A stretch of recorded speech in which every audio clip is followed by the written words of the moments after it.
Hello, and welcome to Office Hours. If you're just finding us on YouTube, our show is dedicated to answering your questions about media and virtual production. Our second hour is typically somewhere where we'll focus on a topic or a guest of interest. Saturdays are education hour. So we have John Snyder with us today, and he'll be talking about the role of stress in education. So that's later. But for now, let's get into our questions. If you want to join or ask questions or join our community, you can find out how to do so on our website at officehours.global. All right, Gudrun, what do we have? The first question is from Douglas Carmichael. What have the panel experiences been with Stage Manager on macOS Ventura? I did some testing on a 13-inch MacBook Air M2, and it made the small screen surprisingly usable coming from a 15-inch MacBook Pro. Go ahead, Nigel. Yeah, I've been running it on my MacBook Pro 16, and to be honest with you, I can't decide if I like it or don't like it. I don't know it brings me that much benefit yet, that it's just not a change in the way of working. So I'm trying to stick with it, trying to bring multiple screens. If you tend to operate your MacBook the way you operate your iPad, which is just jump from one app to another, then it's quite useful to have. The moment you put multiple things on the screen at once, I don't understand what I'm missing. It's an okay way of working, but it's just a different way of working to me. All right, so maybe that workflow will work for you.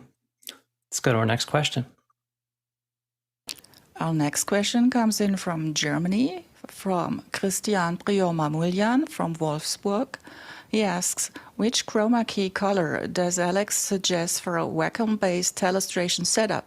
Looking for a Wacom screen background color that does not shine on the face or otherwise spills over. Go ahead, John.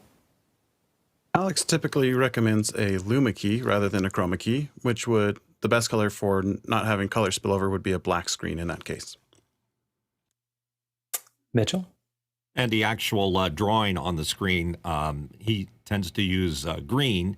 Could easily be blue or red or any other color, but green is a good color because green doesn't normally appear for the most part, so it's not going to compete on the screen for any others.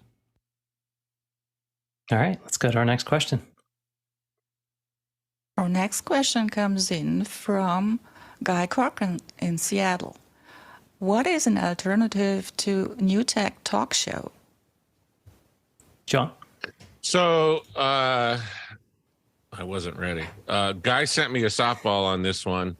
It's interesting because we've reviewed NeuralNet in the past, long ago, about a year and a half, maybe 2 years ago now, which is a dedicated box that was a competitor against the Skype TX box. This thing has Skype TX box.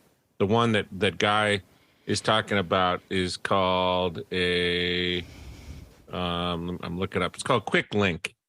And this is a dedicated unit with a cloud-based and component, and it's super expensive. It's like $19,000 for a standalone server running their software and then their cloud component. But a lot of high-end broadcasters have been using this for call-in. But it's super similar to the NeuralNet product. But for all of us, we'll just use Zoom ISO and then feed it into a Mac Mini, right? So it's just interesting that there's still these dedicated products out there that are super expensive. So we'll see what happens. And John, is that just for video? You said mention it's in call-in. Is that for video conferencing, or is there actual? It has video call-in, and it has audio call-in. It has remote participation via web. They've got about 4 different products.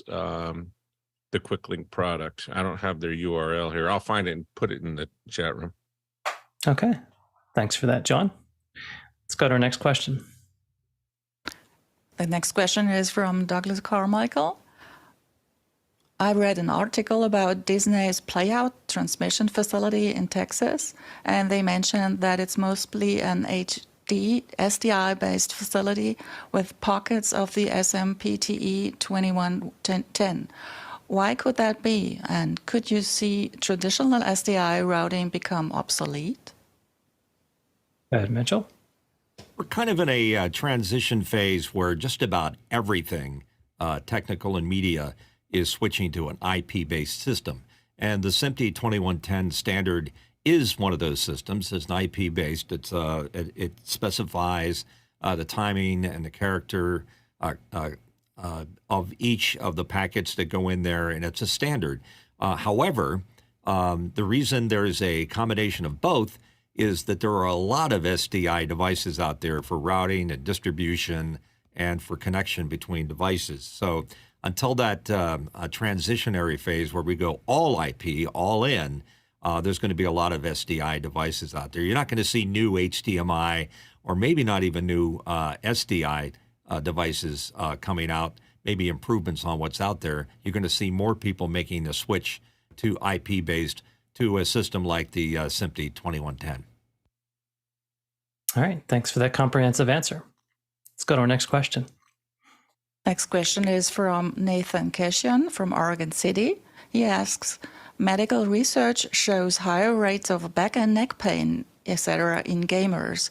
Do any panelists experience low back pain or other pain, discomfort from spending time in front of a computer?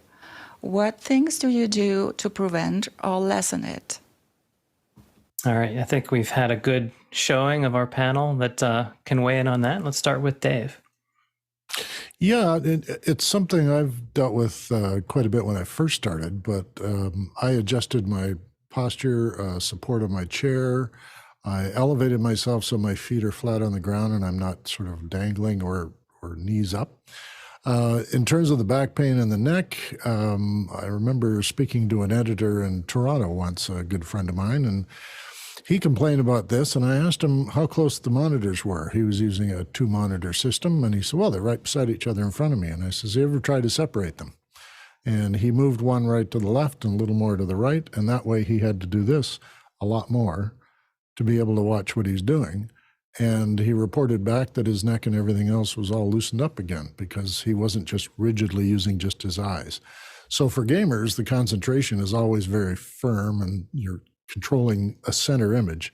And if you're making your whole body rigid in response to the game, it's likely going to start burning your muscles and giving you back pain. Yeah. Thanks, Dave. John?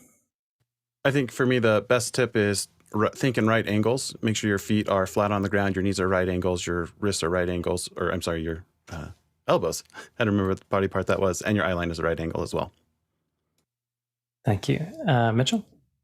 Well, all those are great suggestions, and you want to make sure that you get your body in a neutral state, not stressed, because stress over time will build up, and then you get all those burning sensations, and then eventually your muscle will go out in your back, and then your back is out.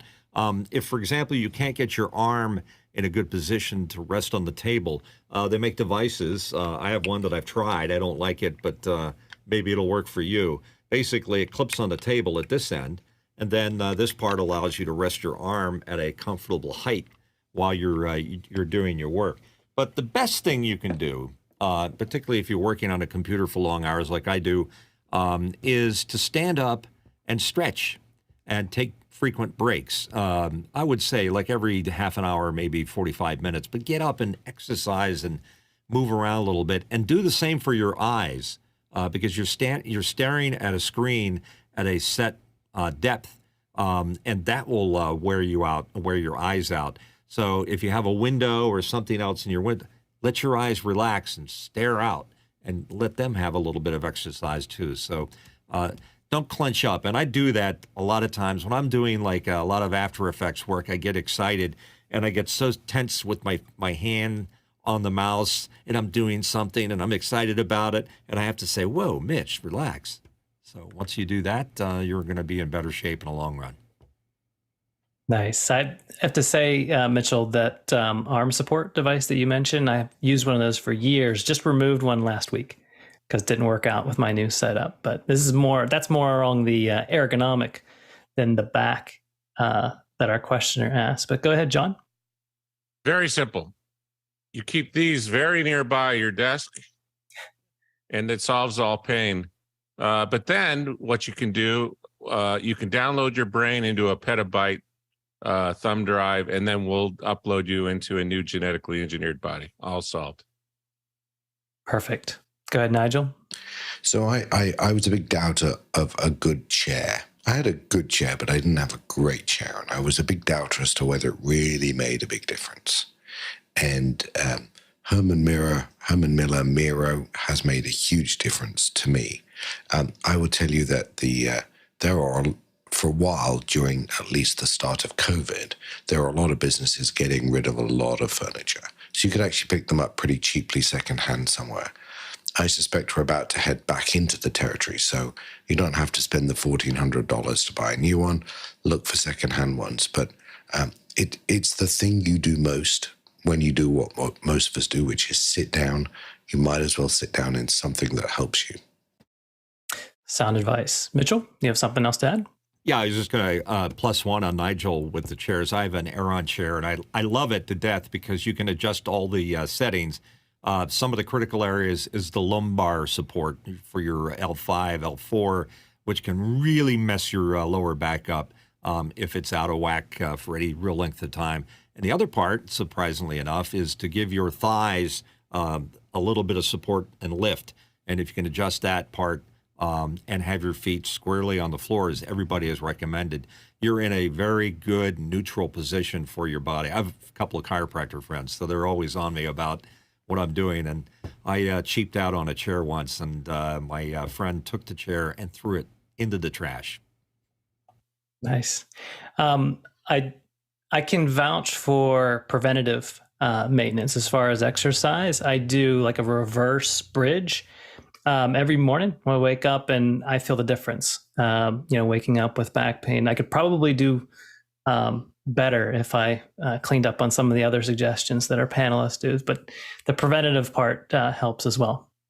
And we have plenty of time to answer your questions today. If you'd like to put in your questions, our fine panel of experts are willing to take those on. So let's go to our next question.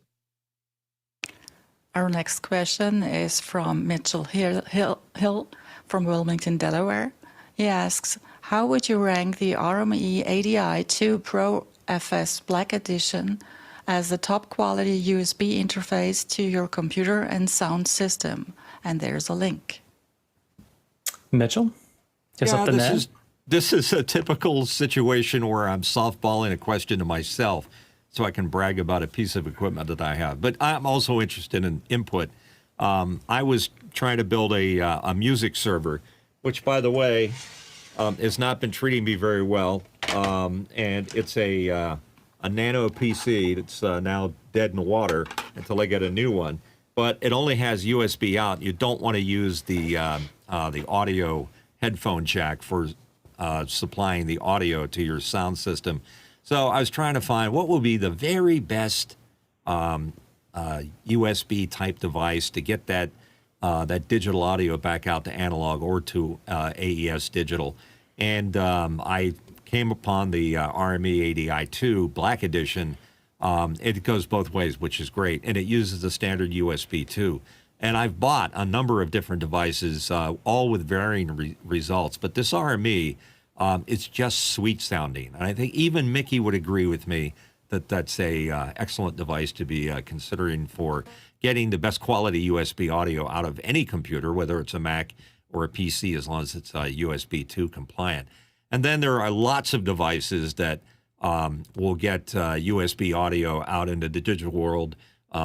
But if you're going and shopping on Amazon and you get a $30 special, it's going to sound like a $30 special. So if music and sound is important to you, make the proper investment. There are lots of other devices out there that can do this, but the DAC is the important part, the part that does the conversion from digital to analog.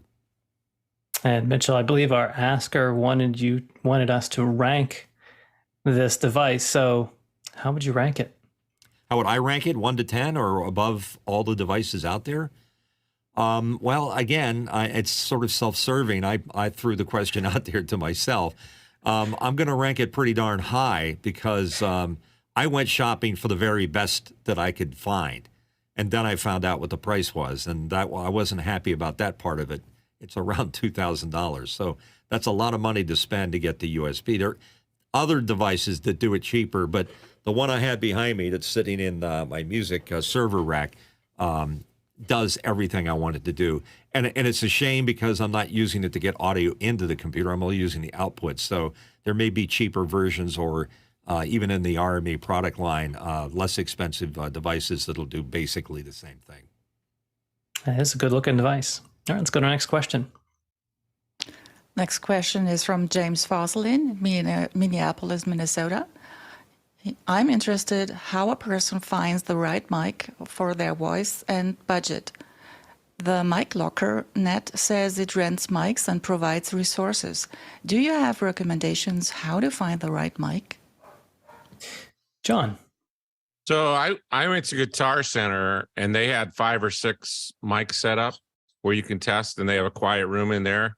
They're pretty good like that. I don't know if you have a Guitar Center in Minneapolis, but that's what I did. I originally bought a Neumann 102, TLM 102, and found out that mic picks up every noise in my room here.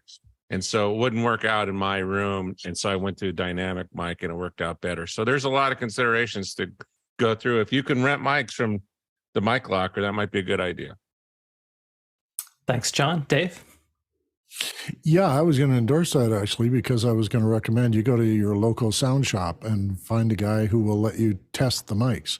And they'll pull them out of the boxes and they'll set them up for you as long as you don't handle them too much. You put a pair of headphones on and just compare your voice in each mic, like that. And then you just find out that either you're speaking improperly or the mic's not picking you up. Mitchell will tell you that speaking properly makes a lot of mics sound really good. And then you could look back at what Alex was doing with $200 microphone tests just a few months ago, taking them one at a time and doing a test live and showing how much different some of the cheaper ones are. So if you are on a budget, you might want to look at what he had to offer. And as well, once you find a mic you like, learn all the characteristics of it and make sure, as John said, it's not picking up far too much and it's just you. Yeah, so not just the mic for you, but also for your environment.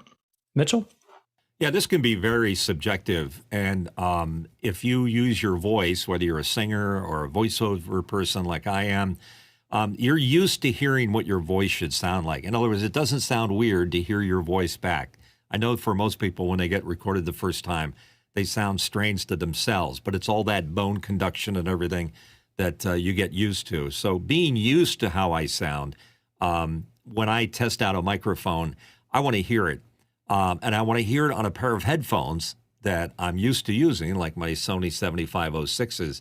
So if you're going to go out and you're going to test microphones, do what John was suggesting and go to a place like Guitar Center or B&H if you're lucky enough to be around New York, and try them one at a time and listen back to yourself as you speak. And listen for all kinds of subtleties, because there's sibilance that comes through on condenser microphones that can be very annoying. Sometimes it is better to go back to a dynamic mic, as John did. I'm more into, I want to capture every little bit of my voice in terms of when I'm speaking.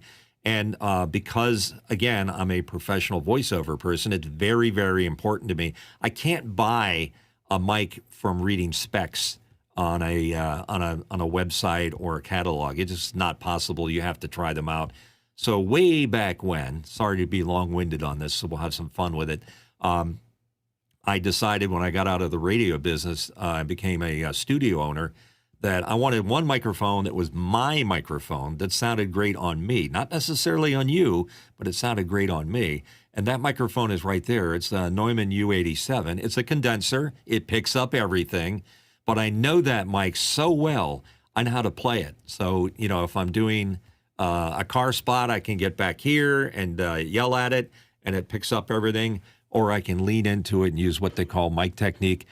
In a world where microphones are too prevalent, when you can get that processing sound and deep voice. All of those things are important to me, and I think they would be important to you. Just for webinars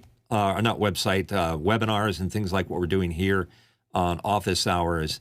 A microphone that picks up without too much background noise, because we spent a lot of time dealing with that, and there's a lot of ways to deal with that. First of all, a condenser mic's going to pick up stuff, so if you got a lot of fans and air conditioning units that you have to deal with, you're going to have to contend with that, unless you're lucky enough to have a mix pre from Sound Devices and Noise Assist, which does a marvelous job of cleaning that up. Unfortunately, I don't have that yet. I'm unfortunately holding out for the most expensive 888 or 833 from Sound Devices, and when I can get that, I'll go for that. So combination of things, lots of microphones to try out side by side. That's the best way to do it.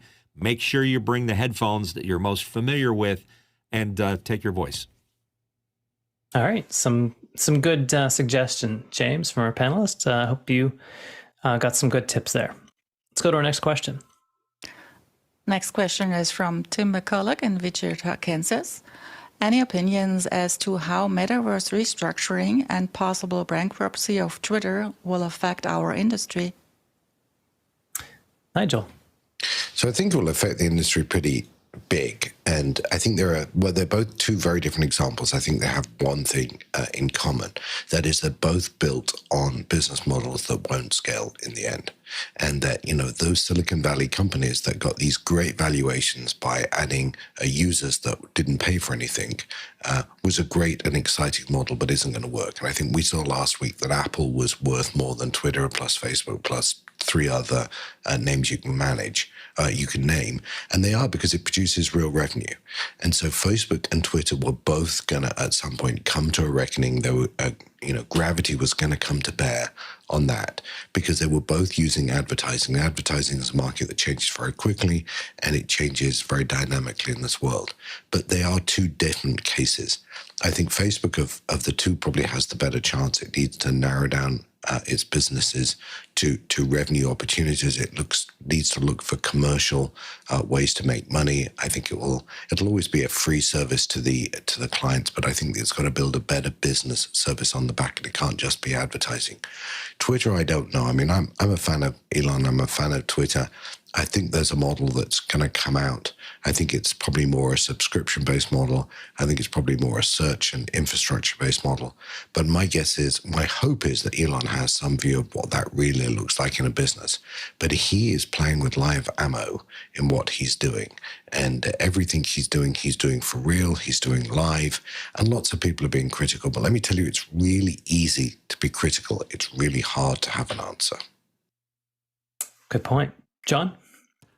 The two fundamentals for any company's finance are their revenues and their expenses. And revenues were going down, partially because of what Apple was doing in the advertising sphere. Costs were going up because both companies hired a lot of people in a short amount of time, and wages were going up. And both realized that it was not sustainable to keep going at that rate. And so they're finding different ways to restructure their revenue expense ratios. I think what it means for the industry directly is there's a lot more people, unfortunately, who are very talented who are now looking for work. Mitchell. Yeah, Twitter has a lot of attention on it right now because of Elon's investment. And of course, everybody's saying $44 billion. I just can't comprehend that amount. All companies have valuations that exceed their grasp just now. So to say that it's impending bankruptcy of Twitter, there's way too much involvement with Twitter for that to happen. They might fall on temporary hard times on one subject or another, but I think Elon put the money in because he was pretty much convinced that somewhere along the line it would bounce back and be a little more of what he wants it to be. So provided he gets his way, and he is the boss, and he did put the money up, I have a feeling they're going to be able to let that morph into what makes sense, and maybe Twitter needed a correction. Who knows? Dave. Yeah, I'll comment on metaverse in that I don't see the use case for it yet, and I don't think the general public sees a use case for it. I kind of think back to before we had ubiquitous Wi-Fi and broadband. The whole computing experience was a little more painful and a little more difficult to justify. But now with mobile and Wi-Fi and a lot of other cell-based data, we now can do a whole lot of things with our systems than we couldn't do before. when the metaverse can do video and all the rest of it 3D and make it seem like it's real, well, then maybe people will feel like that's a better place to live than the outside world. But I'm not yet convinced that the metaverse is a good business case or that it can be leveraged into other things that would generate revenue. As for Twitter, I'm not a fan. I don't use it, and I haven't been, so I won't have a comment on that. Yeah, I mean, as far as the media industry, I think of the two, Meta going towards their metaverse would probably have the most effect on our industry if that was going to be a trend, and we had to think about how we wanted to to model our businesses off of media and virtual production. If it's be more virtual as far as the Meta end of things, or I think a lot of us tend to value the more authentic experience than the synthetic. Even though we're virtual, we appreciate the authentic. So far, the authentic experiences are a win. As far as what trends, there's always people that are going to take advantage of these trends. Meta putting a lot of energy into that. If your business is tied to that, you might be able to ride that wave for a while. And if it continues to grow, maybe you've got something to hold on to. Dave, want to weigh back in?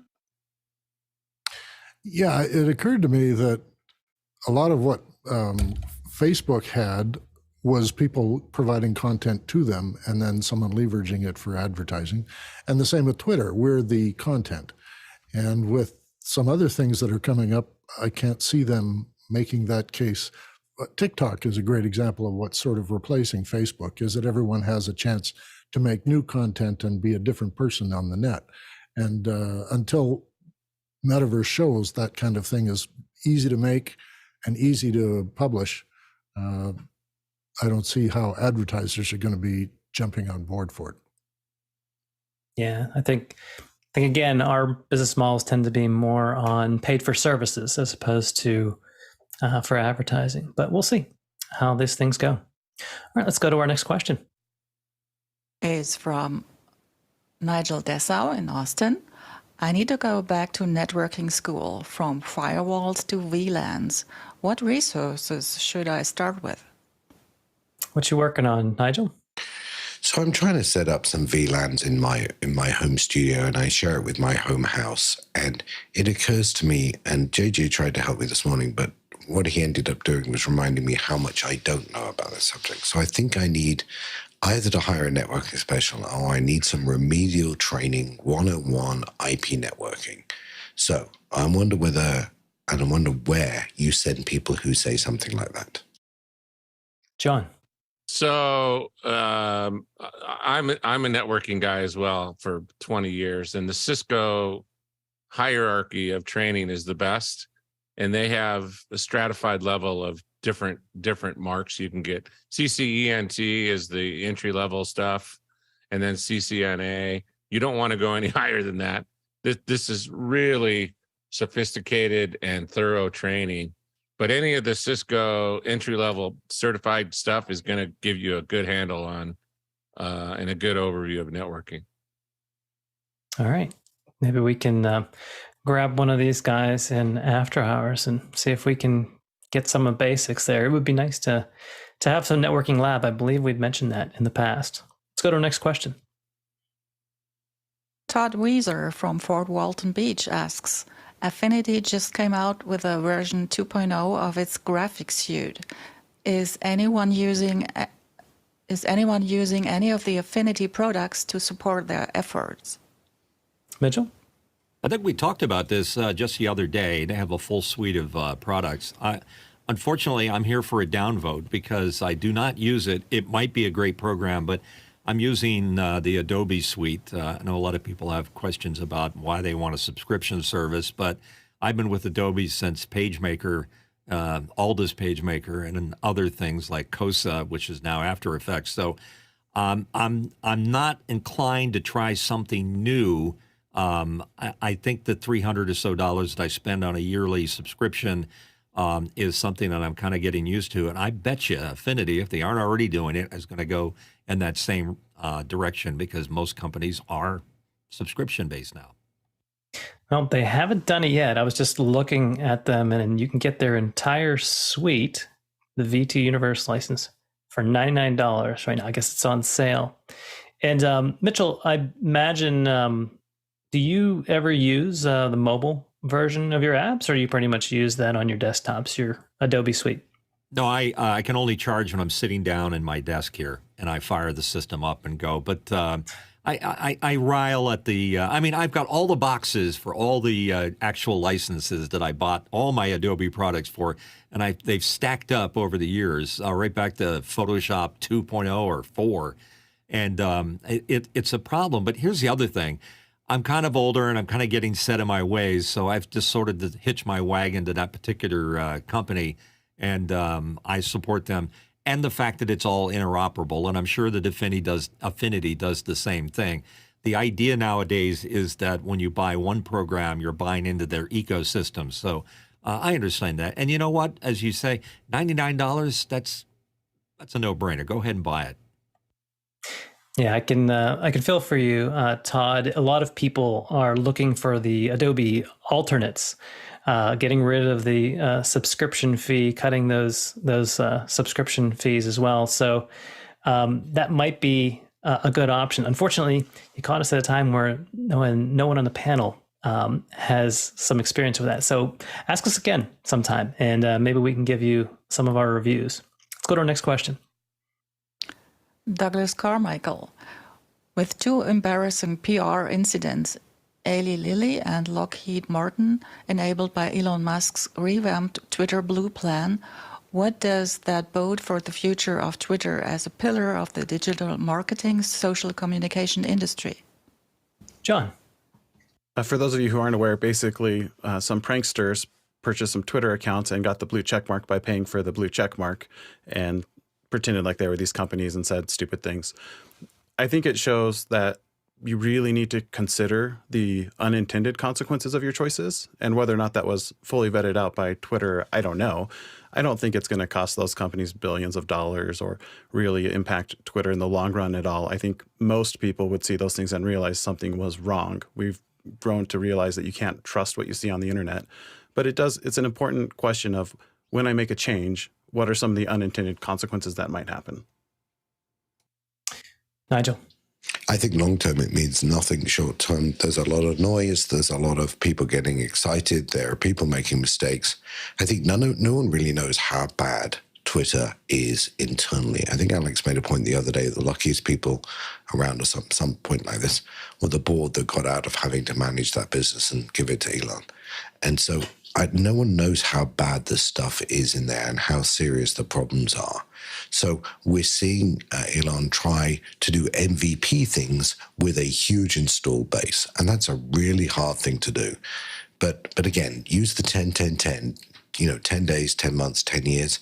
I think for the next 10 days, it's going to look crazy.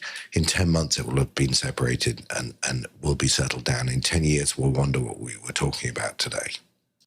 Mitchell? All right, I'm going to be the cranky old guy here on the panel. Who cares?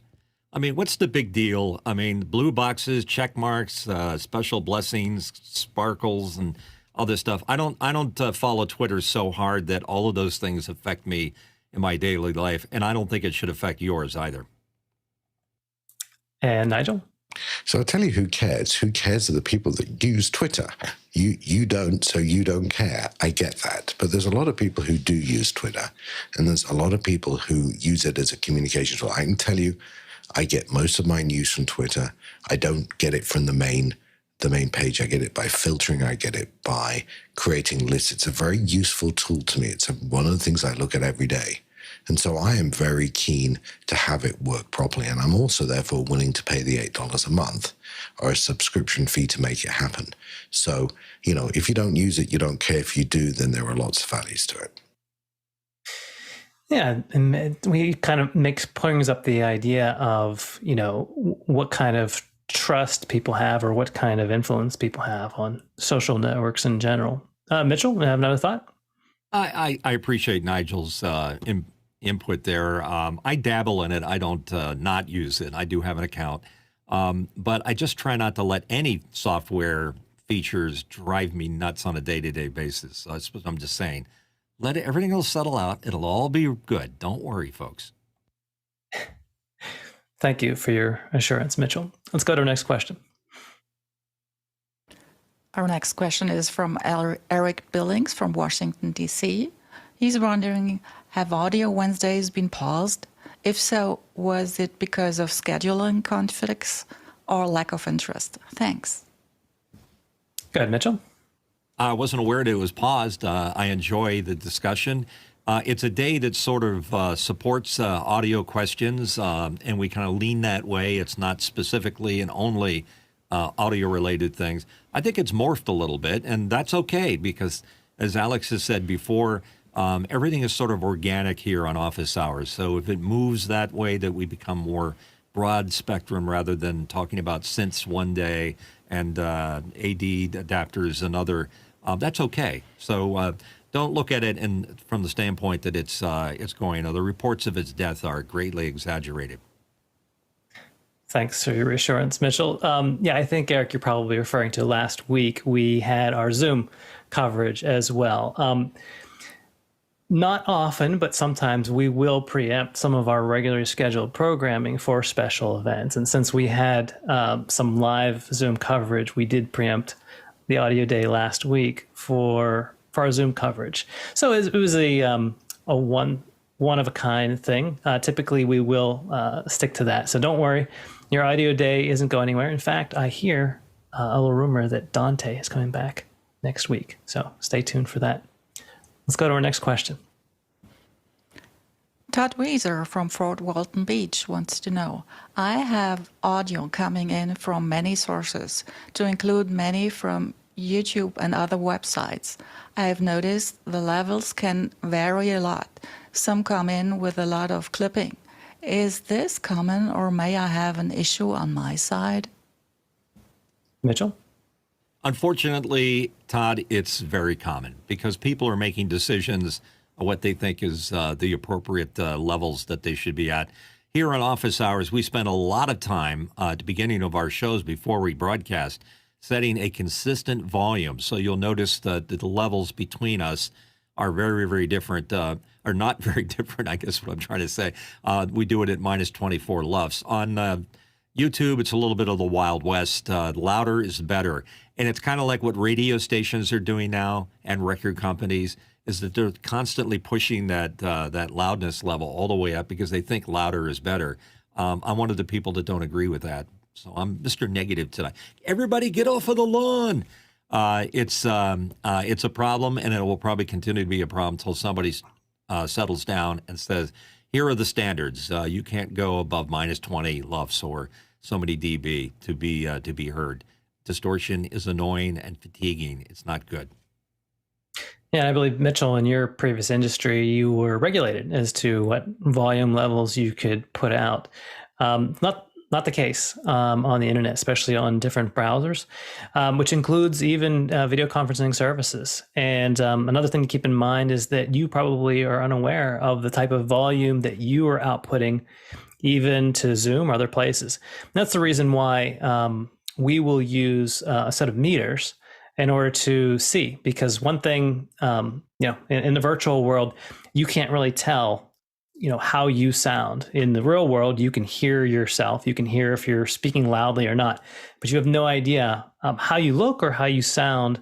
Even the feedback here on Zoom, the video feedback is more complimentary than what you're sending out. So you can't really trust that feed. And as far as the audio, that's not something you can trust either. So that's why on your own content, you can't regulate other people's content. On your own content, if you use something to make sure that you're putting consistent levels, your customers won't have the normalization issues. Mitchell, you want to weigh back in? Just wanted to add to that. You could have two things that are at the same volume on the meter and exactly the same, and one's going to sound louder than the other.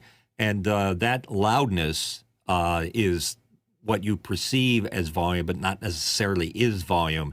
And what it is exactly is if you take the average volume of a source and you move it closer and closer to peak limiting, the closer those things come together, the louder it's perceived.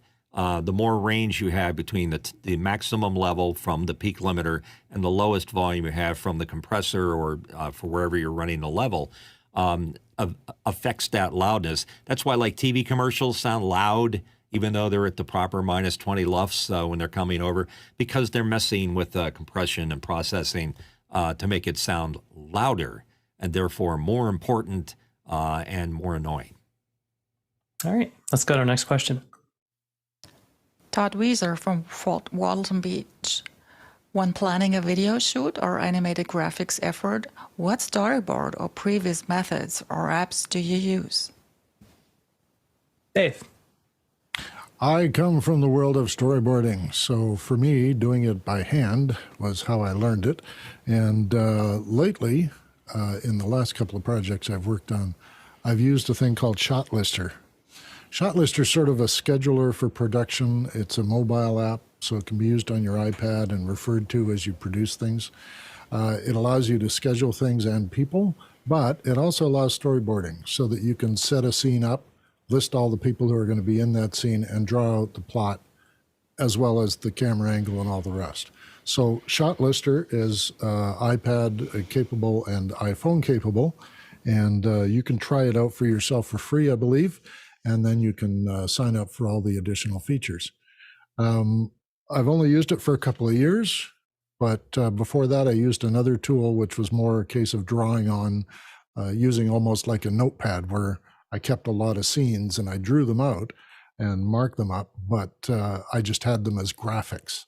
And this one allows you to rearrange things. So if you've got storyboard elements that you're working on in your animation and you see common elements, you can group them together into a production day. And then with other elements, you're going to group those together, and they might be in totally different parts of the finished product, but you're getting them all organized. And then you can readjust your schedule as things sort of slow down or speed up.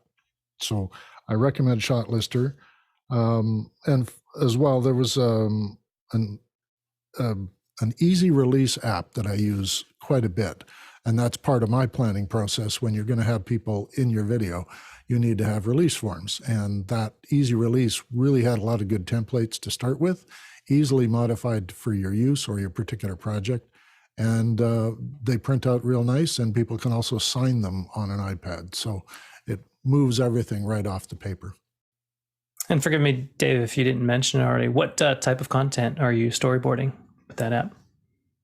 I've done both animation, graphic animation mostly, but I've also done motion picture stuff where we had to mark out how we're going to shoot in the alley and all the rest and where we want the lights to be. And the cinematographer needed to have this visualized before he could do a setup. So I would, the day before, sketch it all out for him. All right, thanks. Let's go to our next question. Bob Sturtevant from Manama, Bahrain asks, what recommendations to connect from audio out from MacBook to DJI wireless mic for transmission to DJI receiver? Seems 3.5 out into mic 3.5, not the best practice. Okay, Bob. So you've got a question to use that as to transmit audio instead of to receive it. I'm not sure why the 3.5 isn't working out. I know that sometimes you can get a limiter on things as well. I'm just going to look and see. Mickey in the chat says he would recommend to drop the wireless and run a cable, digital or balanced line level, ideally.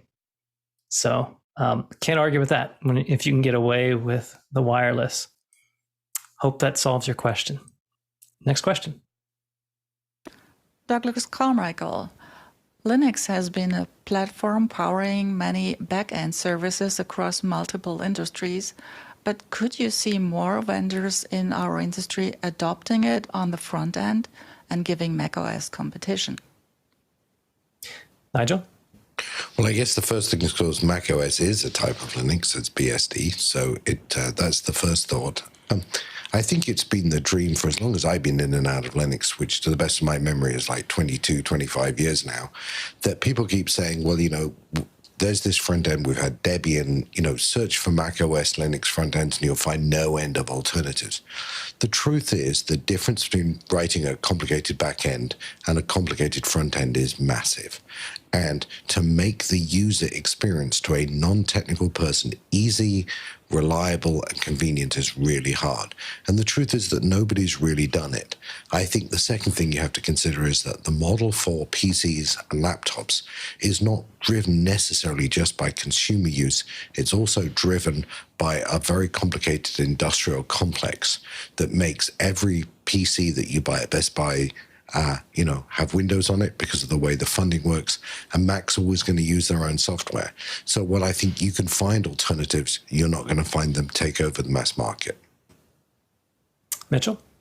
Yeah, Nigel is spot on. I agree 100%. Apple takes a lot of, and Windows to a degree, takes a lot of that tweaking away from you. If you're running Linux, I run Ubuntu. I like to tweak. I get on the command line and I put little tweaky things in there and I modify the fstab. And there's a ton of things you can do in Linux that make it more of a bespoke device for your particular application. In my case, again, I'm talking about my little music server behind me, which is being repaired right now, that runs that RME device.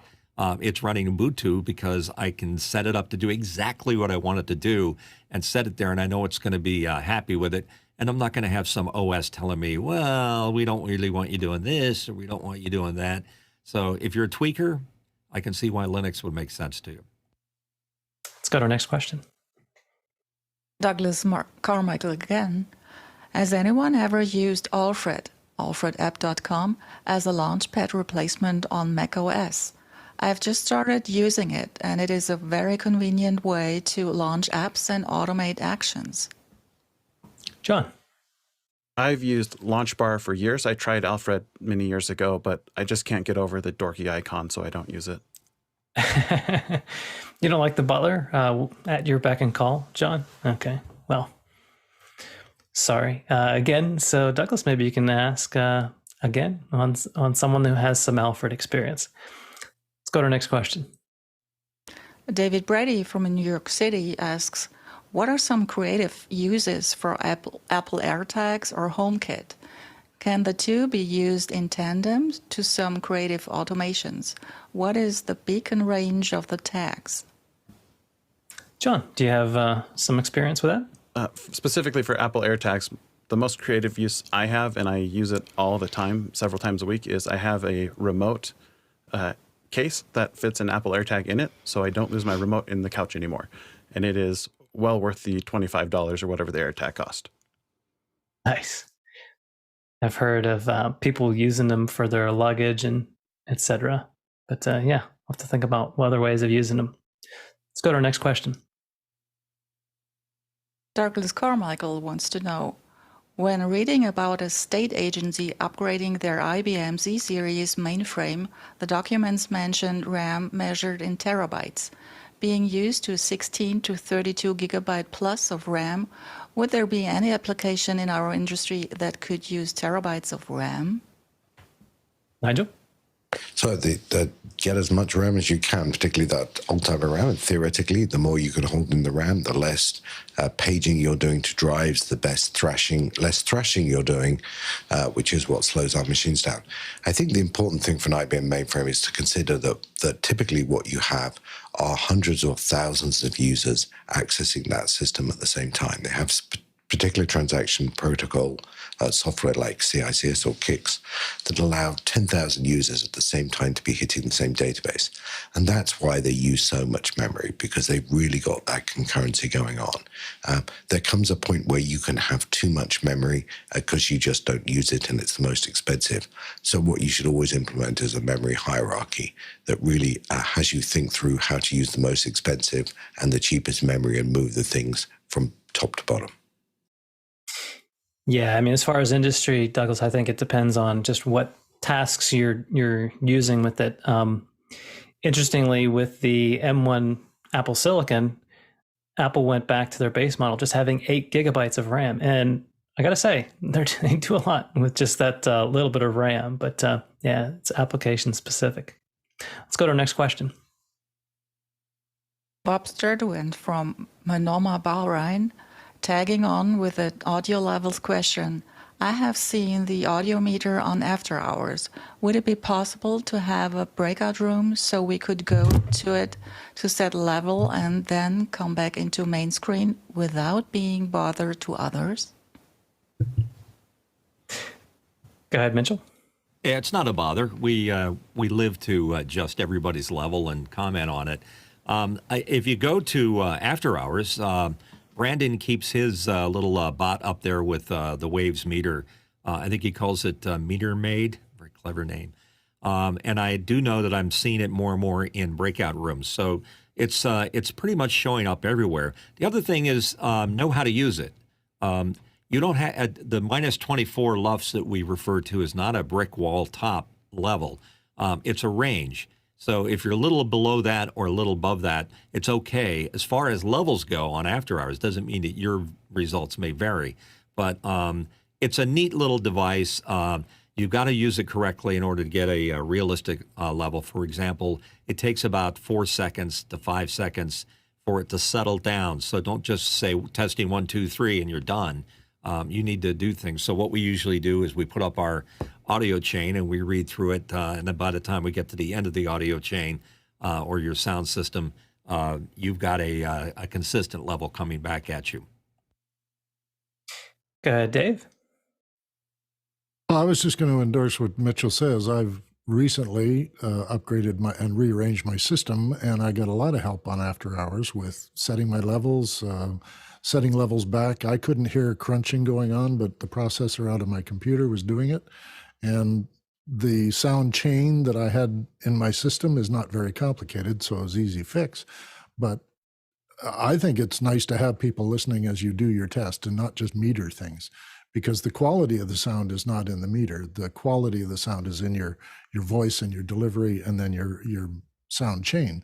And if that's more helpful to you, then we don't need you in a room by yourself watching the meter. That I don't think any singer really sings to the meters. They just sing. And then it's the engineer's job to make sure the meters are doing their thing. I don't think we've ever had anyone do a singing voice check yet, but we could. Mitchell? And Dave is referring to gain staging, which is also part of it. It's not just the meter. It's also how your system is set up.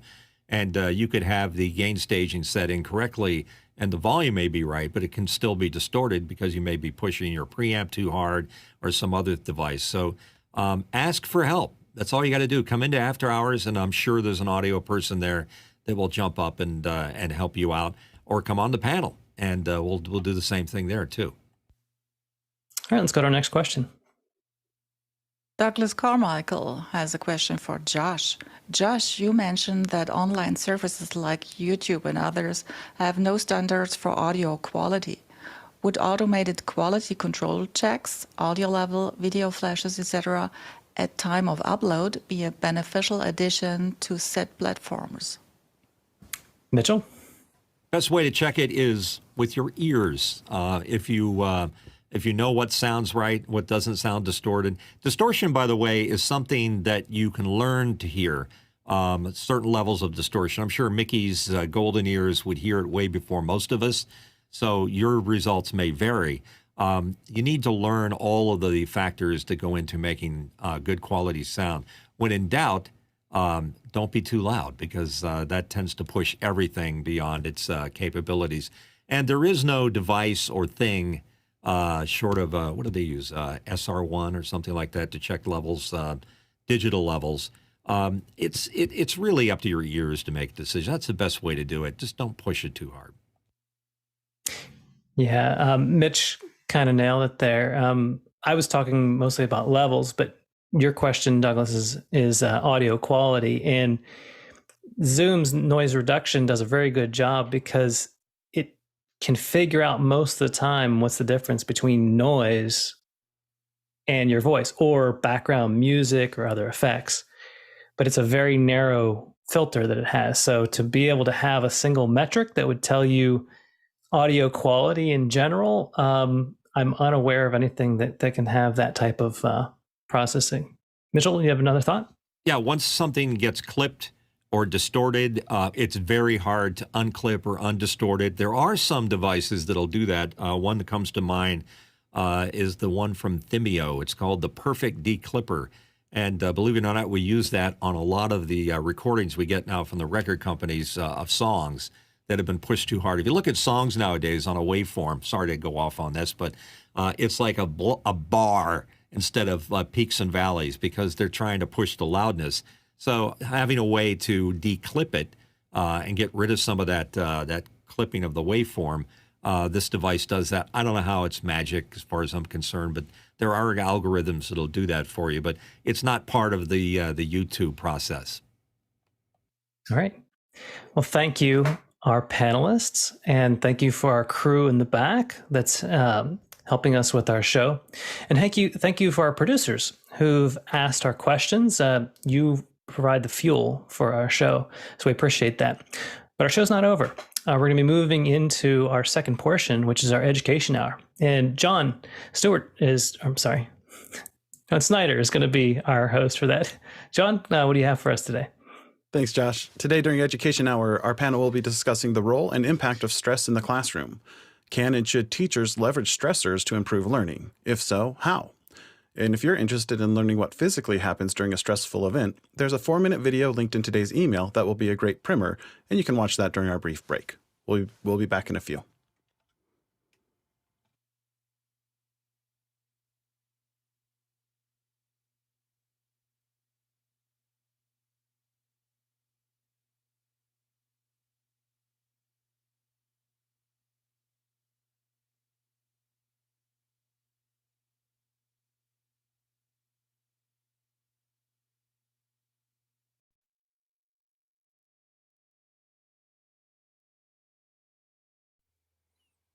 Thank you, Chad and Mickey, for helping with the lighting, and everyone have a great day.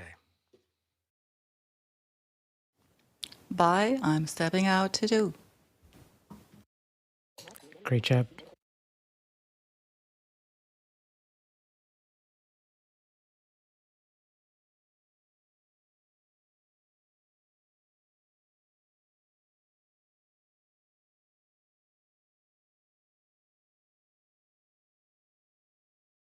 Good morning, Aaron. Good morning.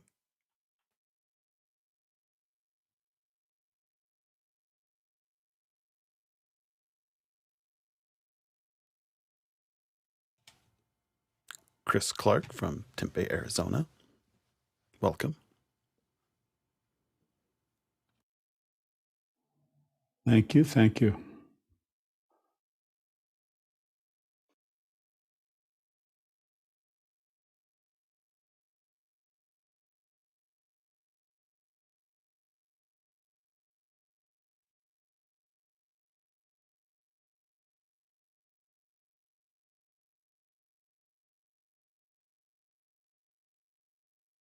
Okay.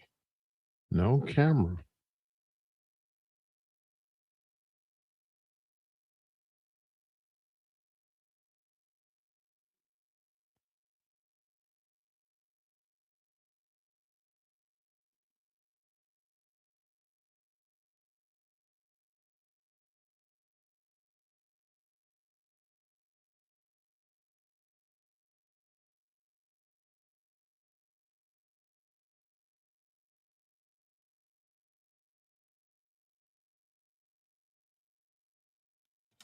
Welcome, Tony. Good morning.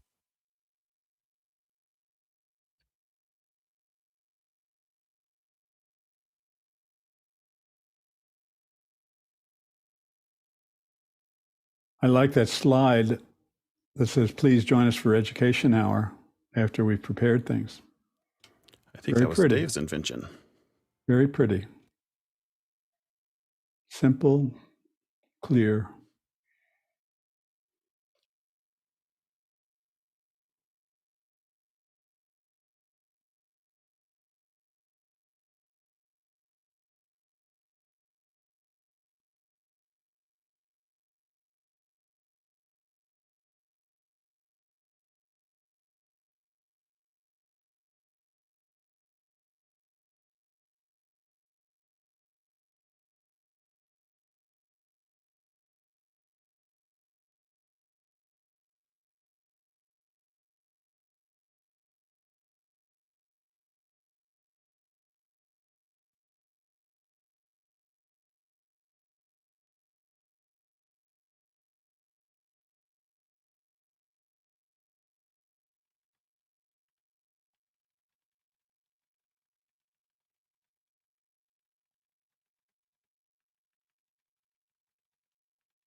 Welcome back. One topic that I personally find fascinating is the role of human cognition and evidence-based practices in learning. And today is going to be our first Saturday that we'll have on the topic about how human brains learn. So in future Saturdays, we'll share the title Educating Brains in the name.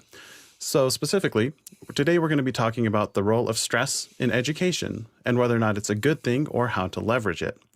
And in a moment, we'll turn our attention to the questions submitted by our producers in Mukana. So while you're all thinking up and submitting questions out there in our producer world, you will be driving our conversation in the future. But let's go ahead and have our panel start sharing what they believe the role of stress in the classroom is. Dr. Clark. Thank you. There's no one simple answer, of course, to this big question. But one contribution I could make is to point out that stress in a formal learning situation in a classroom doesn't start and stop with the opening bell. All of the people in the room arrive in the room with some level of stress or distress that they've carried with them from whatever they were doing and whatever they were subjected to before they arrived in the classroom, plus whatever stress levels are generated by revisiting a familiar setting where they may have been successful and happy in the past, or they may have been uncomfortable and unhappy in the past. So those reminders, if you will, situational reminders, can move the meter all over the place for each member of a group. I'm assuming a classroom group is the situation we're most interested in here, not the individual. So generally speaking, the way we use the word stress is a negative term, has negative connotations, although I know it can be used in both a positive and a negative way. But the fact is that in education, the word stress is not a happy word.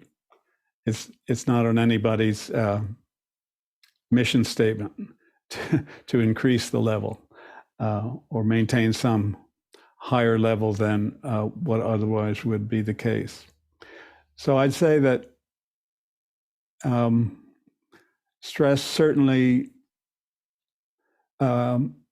attention needs to be at a level of making it possible for learning to take place. There's a kind of an agreement that I'm here to learn or not, because I'm mentally busy elsewhere, dealing with other challenges.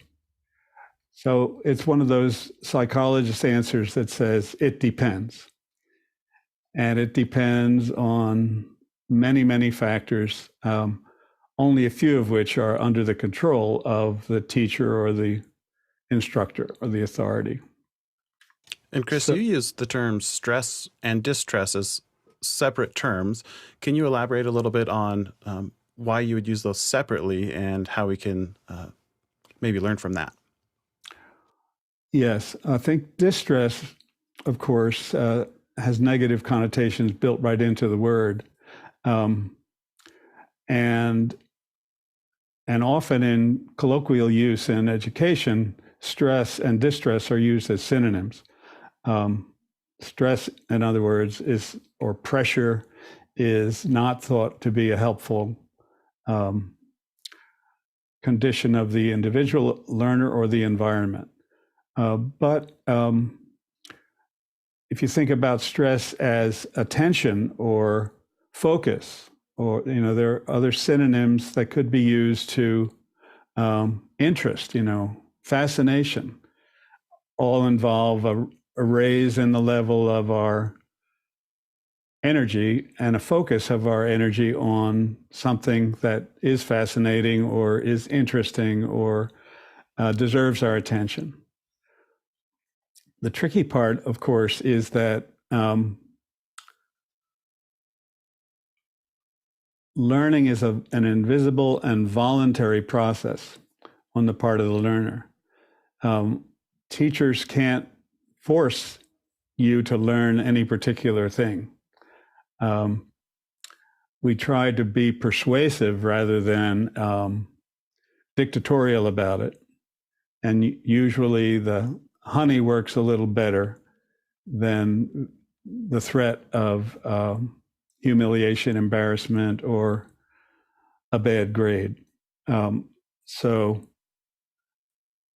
distress is kind of clear in its negative connotations. Stress, less so, but you need it. You need stress to get out of bed. You need your muscles contract and the corresponding muscle stretches. So we need that. We need both. We need to relax one muscle in order for its sister muscle to be able to contract and do the work. We need to put stress on one at the same time relaxing the other to be able to move our arms or legs. So that's the distinction in my mind, that as a general term, stress is necessary, or we would just be essentially unconscious. But colloquially, the word stress is a bad word. It's been used to signify distress. I'm reminded of seeing Hans Selye speak, and he said, anyone without stress is dead. And also, an alligator is not a good wife. So stress can happen naturally in your environment and how you deal with people. And much of what you say is, both the individual and in a classroom setting, recognizing that stress is not a negative, it's an opportunity. Interesting. Erin, what are your thoughts? Wow, I completely agree with Dr. Clark. There is on that definition of stress and distress. And another really great piece of information from our Mukana chat from Eric Billings, that's what popped into my head when I heard stress. So when students are under a small amount of stress to come up with an answer to add to a conversation, sometimes when their amygdala goes into fight or flight, they start thinking of new ways to solve the problem or to answer the question. And in that case, sometimes you can come out with some of the most amazing ideas. If everything was non-stressful whatsoever, you might not actually learn anything. So we've always talked on the show about hands-on, like pushing buttons and breaking things and really trying to learn something by way of doing. So I think everybody has a little amount of stress when you're trying something new, a little bit of anxiety when you're trying something new. But stress in the classroom, when it comes to what Dr. Clark mentioned as well, with what students are bringing in on a daily basis, that invisible backpack that we can't see. We can't see if they had breakfast. We can't see if their families had a fight at home in the morning. And they're bringing that with them. As adults, we bring that with us too, to our jobs, regardless of what it is. But as adults, we've learned coping skills to be able to function in our workspace, maybe venting to a friend or taking some deep breaths or, grabbing your favorite coffee or treat on the way into work. But students need to be taught directly how to handle stress, how to manage stress, so that when it comes to a distressing moment, they already have some of those skills in place so that it doesn't go to a 5-alarm fire. It's just more of something that they can handle. It's interesting, Erin, that you talked about we don't know the backpacks that students bring into the classroom. And I think that's a really big challenge, because if we want to use stress as an education tool, not all of our students are coming in with the same equal load of stress. And so what might be activating for some might cause others to completely collapse in failure because of everything they have going on at home. Do you have any thoughts on how teachers can manage that portion of it? Are you just looking at each learner separately or trying to pull back on everybody, or how do you handle that? It's something that you have to deal with both on an individual level and as a whole group. So every morning I do something called the zones of regulation check-in. So I ask the students where they are on this spectrum of feelings, and they have colors that go with them. So if I notice that someone is frustrated or worried or really upset about something, I'll pull them aside and I'll talk with them and talk about some coping strategies one-on-one. Or usually the younger they are, the more they just want to tell you things. So they'll come up to you right in the morning and say, I didn't get to do this because, my brother and sister got into a fight last night and my parents couldn't help me. They're usually very honest at a younger age, and they'll be able to tell you. But overall, anything social emotional, making connections and relationships is the best way, because that way you can look at your students by October and know, hey, Johnny looks a little off today. Maybe I should check in with him. Great. Thank you. Dr. Clark, I see you just raised your hand. Was that in response to Aaron, or was there something different? It is in response to Aaron, and I think John Preto looks fine to me. But a more general way to say what Aaron said is that as a teacher, I, in a way, force myself to tend to the state of the learning community first at the beginning of each meeting. You may remember circle time on the rug at kindergarten, and that is an institutionalized way of taking the social emotional temperature of the group at the beginning of our time together. And I think that should be applied at every level through graduate school. That is, let's pay attention to who showed up today, because we're all a little different than we were the last time we met. We've been through different things, and some of it is celebratory news, and the community wants to share that and celebrate that it's your birthday or that grant came through. And that changes the whole, or adjusts the whole tone of the learning community and the time that we spend together. It doesn't need to be long, but it needs to communicate the message that we're a group here in support of one another, rather than a competitive set of individual teams who are vying against one another for the prize of being sitting in the front row, or being the first, being the teacher's pet, or the top achiever. So in a different environment, that will be handled differently. But my experience and my recommendation is that tending the learning community is something that's typically done in the first couple of meetings of a higher education course, and then it falls off and we get, quote unquote, down to business. And my pitch is that we need to tend that community throughout our interactions, and even beyond the last day of class. And that's one of the rewards of this approach to teaching, is that your students and the teacher continue to be in touch with one another, and the ideas that we discussed continue to resonate because they're connected with a collectively positive set of experiences. Thank you. I can sense there's a whole lot of depth in this conversation today. So producers, if you have specific questions or specific verticals you'd like us to go down, make sure you put those questions into Mukana chat. Otherwise, Tony, what are your thoughts on stress in the classroom? There has been so many great comments that have been made. I've been struggling as we were conversating about this topic. What was crystal clear for me was my first experience as working as a supply teacher or substitute teacher once I graduated from college, and I had the opportunity to work at a elementary school that was in the middle of public housing. And part of that experience was that there was a pantry in the school that the principal had decided to create. And in that pantry was all of the normal toiletries that people would have at home, as well as clothing and, anything that you could think of that a child might need.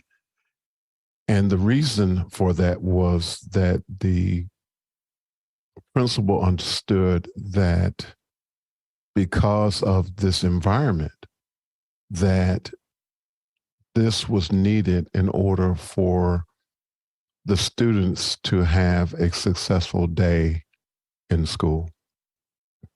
If they came to school and they were hungry or they were dirty, this was something that could be supported at least in the 6 hours that they were in school. And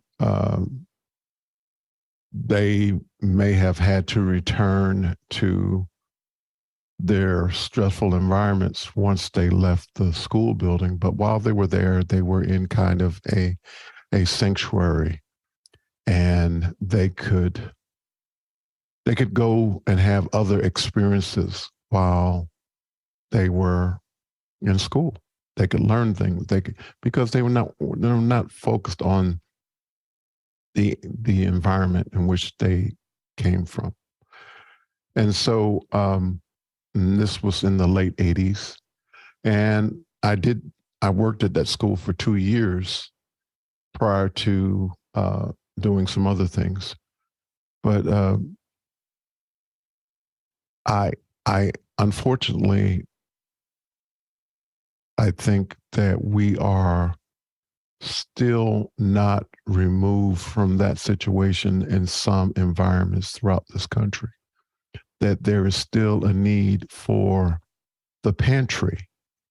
And there is a need because some of the children in this country, and I know that we don't typically like to deal with politics, but the fact of the matter is that it is difficult to concentrate on learning when you are struggling with being hungry or being dirty or not feeling that you're loved.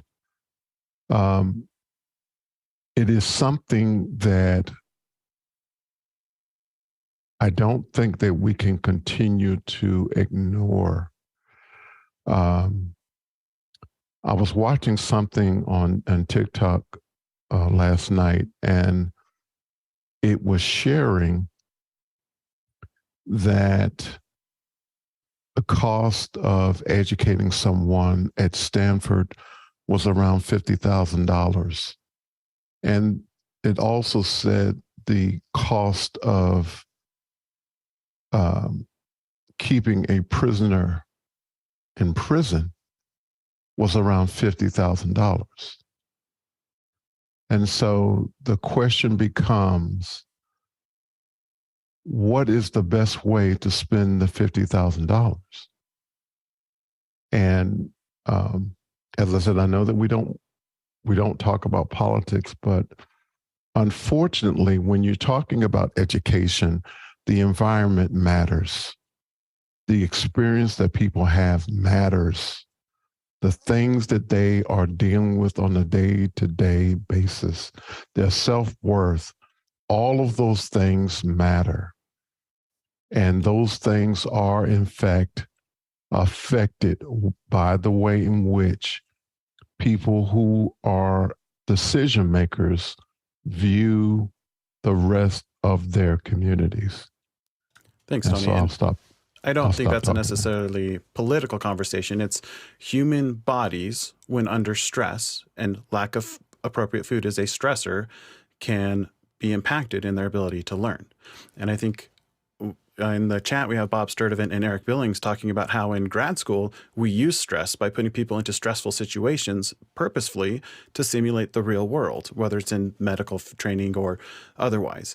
And it's an interesting dichotomy because human brains don't understand what kind of stress they're in, whether or not it's legitimate or real stress. Human brains just respond to stress. And so we need to be thinking about that as we consider stress in the classroom. But let's turn to our questions from our producers. What's our first question, Dave?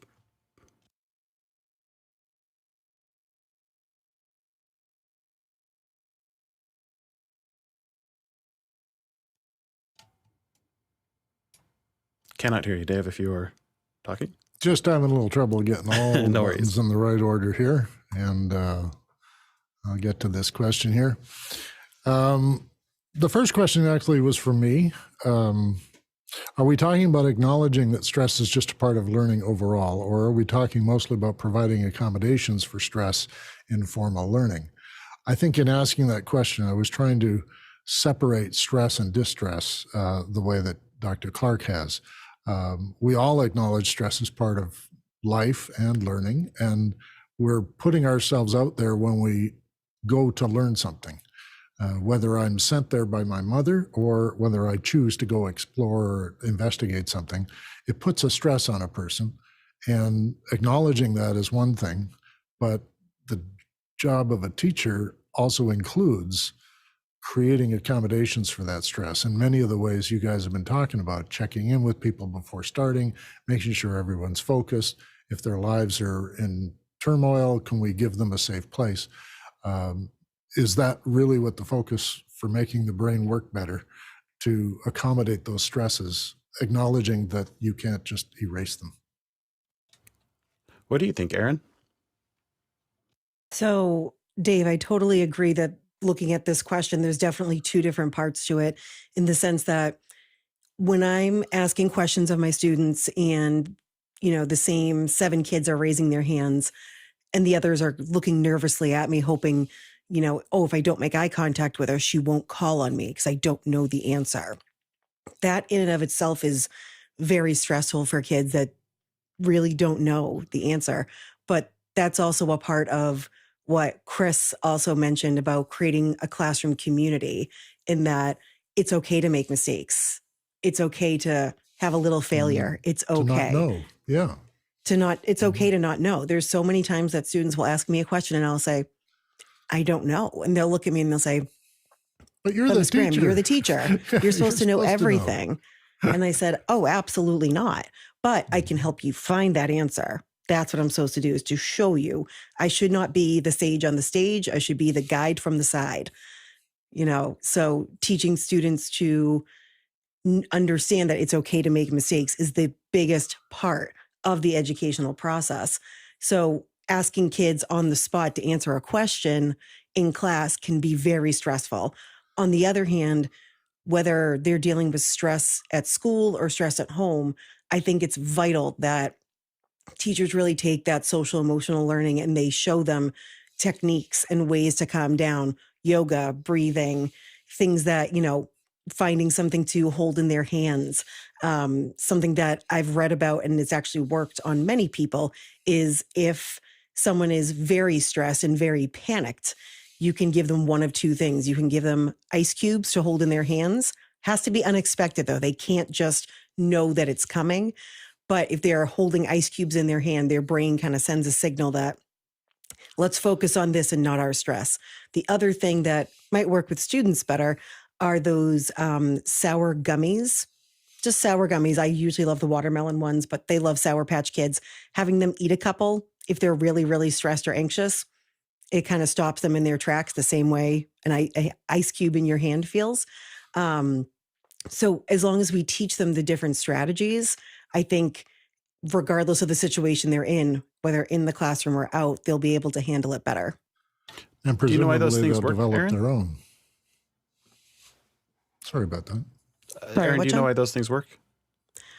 So there is something very scientific about it, which I don't know, but all I know is that the brain is so focused on the stressor at the moment that when you eat something sour or feel something extremely cold, it just it refocuses your brain super quickly because of the sensory experience, that it has to focus on that because it's such a difference from what they're experiencing at the moment.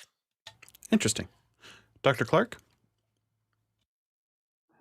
Well, Aaron is always a challenging act to follow. I love the ice cubes and sour gummies idea. I could put sour gummies in my pocket, but I couldn't put ice cubes in my pocket for a stress in anticipation of a stressful day. My thought is to remind ourselves that most formal learning settings are engineered to be comfortable. In our wealthy country, we have heating and air conditioning, and we have chairs that reward being upright and having good posture, having your feet flat on the floor. We hope to have good lighting and just overall, and not overcrowding. So we put a lot of financial energy into creating safe and comfortable learning environments, physical settings. Probably the biggest budget item on most school districts' budget list after personnel is physical plant, maintaining all these factors. And yet still, there are a lot of other contributors to stress and distress that go beyond the physiological. But the point is that we care about stress and stress management and trying to minimize the distractions from the business of the focus on learning. And yet teachers who are part of these learning communities also need to recognize that and need to be supported for taking the time and providing the attention that's required to make the social and psychological environment as comfortable as the physiological or physical environment is. And we don't provide much training in teacher education classes and even field experiences that focus on how to help adjust the thermostat psychologically and socially in the classroom, as I think we should. We focus much more on teaching as a performance, and the teacher is the performer whose articulateness and timing to which are attributed the learning outcomes, a good teacher or a bad teacher, a novice teacher and a veteran teacher. But the missing link, in my opinion, is that we could do a lot better job in teacher preparation of focusing on establishing a constructive and comfortable psychological and social learning environment to go along with the thermostat being set at a reasonable level. Yeah, that's an interesting point. I know in outdoor education, like when you're talking about summer camps and that sort of thing, the point is to get people out of their comfort zone, to cause their brain to be more open to new experiences through some of the various brain chemicals that happen when you get out of your zone. And that might be similar to holding an ice cube or eating something sour. And that's also how oftentimes we train, like the office hours training plan is to use an apprenticeship model where you're trained in the live production area. And like Alex talks about, using adrenaline, which is part of the stress response system, as an educating tool. And so as we go to different audiences, or training for the corporate world is oftentimes very stressful in that same sense, or higher levels of education, we increase the stress level, it seems, a bit more than we do in K through 12 education. What's our next question? Well, before we get to that, I'd just like to add that as a person who's only recently joined office hours, I find it a much more calming environment than I expected it to be because of all the support I get and all the people who can talk me through and put me in the right frame of mind in order to, even the banter before the show starts is a way of doing that community thing that Chris is always talking about, that we're checking in with each other before we start. And it's a thing that office hours just naturally did. So I just wanted to endorse that. But our next question is from Douglas Carmichael. A major contributor to stress levels within any group of people is conflict. What are some useful techniques to cool things down without creating more conflict? And What I does don't it know look who like an in expert the in elementary conflict education, resolution is here, but you go ahead. Go ahead, Aaron. So conflict resolution is something that we absolutely work on the elementary schools, and we have to keep working on that all the way up through high school and beyond, because we all have conflict with somebody, even as adults, whether it's family members or friends or people in our communities. So teaching students ways to handle that stress, ways to handle a conflict is absolutely vital, from keeping calm during a conflict to thinking before you speak, and things like that. You're really going to help them not only in your classroom setting, but in the real world as well. And it's amazing to see when we teach that very directly and explicitly how it can change even the most minute issues at recess. They're able to use their words instead of being physical. So I think at any point, helping the students and modeling for them different conflict types and how to address them is absolutely key. Or if they've already, said something that they should not have said and have upset someone, having that time to converse with them and say, let's talk about where this went wrong, and explain to them and break down all the parts that this is how the other person perceived what you said, and really breaking it down so that when they're adults, you don't need to do that as much. How about between teachers? Ooh, that's a good one. So again, it's the same concept. If, regardless of who you're talking to, but especially a colleague, because you can choose your friends and your family is a part of you, but you can't choose your colleagues. But the same concept still applies. Teaching people how to remain calm and know that for the most part, people aren't trying to be malicious. They're just trying to share their own opinions or their own perspectives. Allowing people to be human and realizing that sometimes people make mistakes, sometimes people don't know the whole story. Showing adults and children these concepts can help with pretty much any type of conflict. Great, thank you. What's our next question? From Kenneth Jones in Seattle, would you agree that there's a significant difference between pressure and stress, in that stress is pressure I don't want? Pressure alone, I think, is not stressful. Dr. Clark? There is a significant difference between pressure and stress. Physiologically or scientifically, pressure is characterized as force that's steadily applied from the outside on a submarine hull, for example. Whereas stress sounds to me like a much more internal process. It's the effect of pressure or some kind of outside influence internally. So pressure is what's being applied either by the environment or by a person or situation. And stress is my response to that. My body, my physiology is feeling different as a result of, or I'm attributing it to the pressure that's being applied. Pressure, Kenneth says, pressure alone, I think, is not stressful. I would slightly disagree with that and say pressure produces different forms of stress within each individual.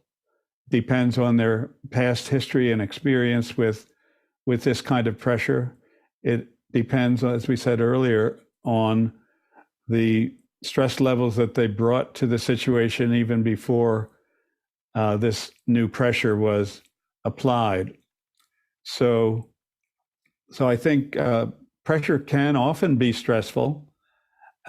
Some folks who are accommodated to that pressure will not be distressed when they enter the arena, so to speak, but others will be, and others will be repetitively.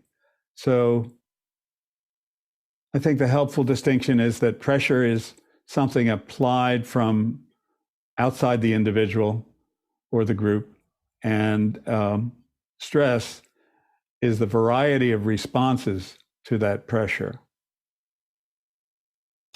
I never thought about it internal versus the response, or external versus the response to external. That's an interesting distinction. Erin? Chris, you absolutely touched on the way my brain was thinking about this in terms of going back to that invisible backpack. We don't know how stressed students are at home, what their family's reactions to things going wrong is.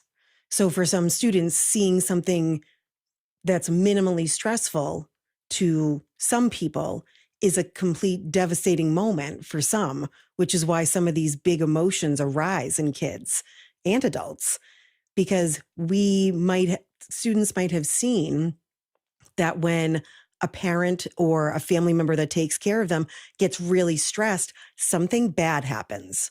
So when they see that in the classroom and it's carried over potentially that, someone, whether a student or an adult in the room gets stressed out, that student's first thought is, something horrible is going to happen, and they're going to react, versus someone who isn't dealing with as much of that or a different kind of reaction at home won't really react to that situation in the classroom.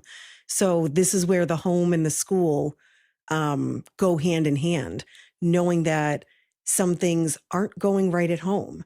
That's why it's vitally important as well to reach out to parents throughout the year, especially at the younger age, to find out if there's anything going on at home. So sometimes parents will send me a quick message and they'll say, be prepared. Susie's dog passed away last night. And so you're trying to deal with that stress, trying to learn from it from her perspective, as well as continuing with the rest of the class. So understanding that concept of pressure and stress, you also have to understand that there might be 10 times more of that in their invisible backpack that we know nothing about. Thank you. What's our next question, Dave? It's from Douglas Carmichael. Many public venues are introducing sensory rooms to help neurodivergent people calm down after being overloaded. Should we be utilizing similar techniques in the classroom to help neurodivergent students actively manage their stress? What are your thoughts, Dave? Well, I'm all for this, actually. I think the environment for neurodivergent people is a completely different perception than what I walk around with. And to Erin's point previous about the environment you come from influences how well you're going to learn when you're put in a formal environment. And I think if you give people things that will help with that formal environment, certainly allowing children to bring in things that comfort them when they're very young is a great technique in kindergarten and first or second grade, is to have a thing that's on their desk that reminds them of home or something. For neurodivergent people, they sometimes need to just step back and they need a place to separate from, to re-enter the process. And I can think of just a couple of people I've met who just virtually just had to walk out of the classroom, get themselves together and come back in again, and they were fine. And they weren't so far off on neurodivergent as they, I would have liked an opportunity sometimes in later, post-secondary to be able to just sort of go out, take a drink of water, come back in, and let's start that again. So I think it's perfectly comfortable and perfectly easy. I know situationally it's difficult for people to be leaving and coming in, but many of the special needs kids have handlers or helpers. And when they signal that this is going to be needing a stress-lowering moment, they should be able to have a safe place to go. Thank you. Erin? I love this question. So being in a school where over half of our population is neurodivergent, being neurodivergent myself, I do think it's absolutely vital to have a space for anyone, really, to have a chance to calm down. So in each classroom in my school, every single classroom has some sort of fidget box or brain box.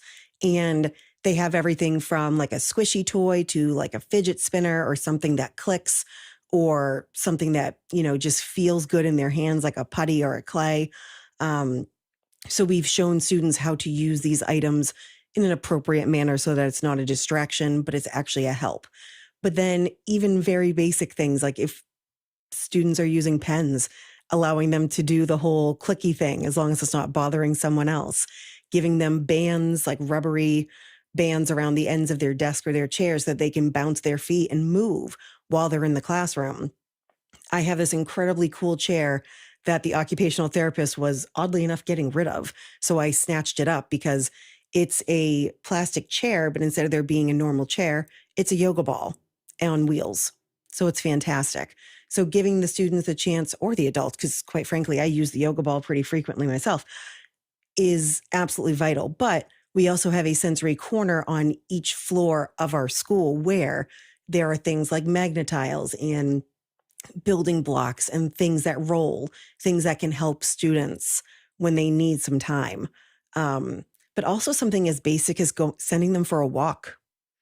In previous years, I've told students that who are neurodivergent that they need, a minute or two.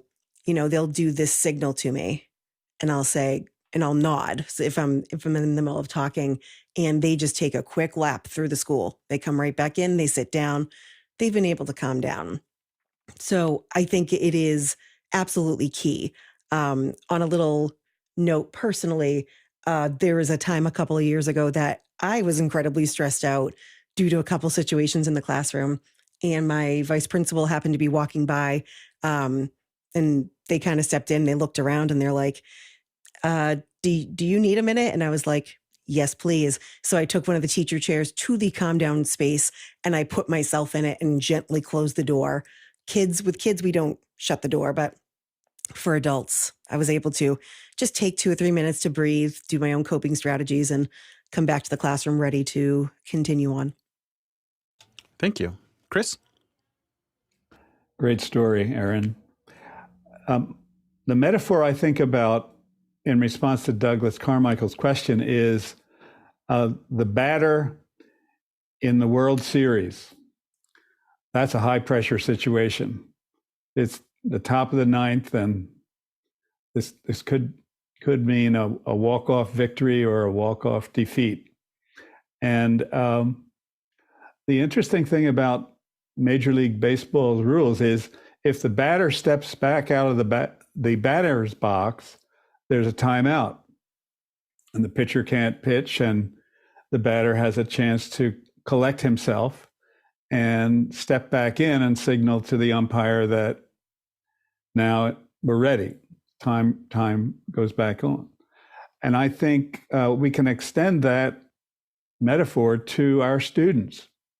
When they have the authority to call time out for themselves, to collect themselves and not be penalized for that, then I think we have a community that's safe for being neurodivergent.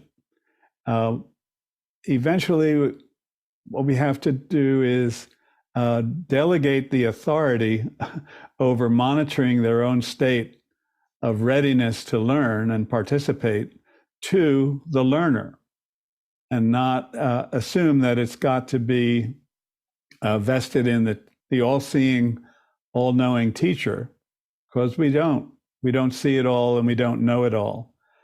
So distributing that sensitivity and the ability to call time out at least for yourself, is, I think, a very powerful life skill that would make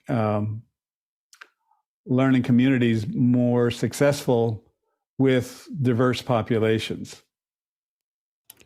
Thank you. And I'm really glad to hear that these schools are starting to share some of these with non-neurodivergent kids as well. I know when I was growing up, the solution was basically shove the kid out in the hallway until you wouldn't disrupt the class.